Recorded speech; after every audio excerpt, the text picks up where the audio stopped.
Weh, bulan ni kempen Metanov memang best. Okay. Sesiapa yang beli barang Metanov akan dapat sampul misteri sempena nak raya ni kan.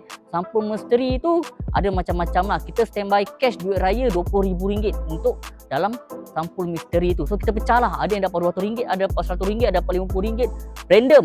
Yang paling best, semua yang beli barang-barang Metanov wajib dapat, confirm dapat. Cuma berapa amount kita tak tahu.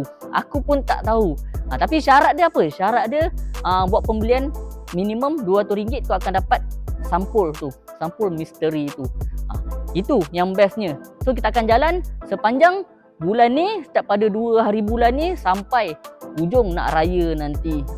So automatik siapa yang join kempen Metanov ni, yang beli apa-apa barang Metanov ni, tayar ke apa semua, automatik buat belanjaan RM200. Korang pun automatik akan dapat join kempen Raya Tak Kosong Dana Garage yang menang duit raya RM30,000 pula. Tadi RM20,000 kita dah bagi. Ini RM30,000 lagi. So nombor hadiah nombor 1 RM10,000 duit raya, nombor 2 RM5,000, RM3,000 tu segratis semualah kan.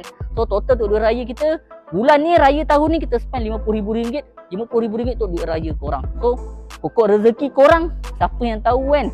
So mana nak spend barang-barang korang, nak beli tayar apa semua, boleh beli sekarang. Memang berbaloi pokok rezeki korang. Jom.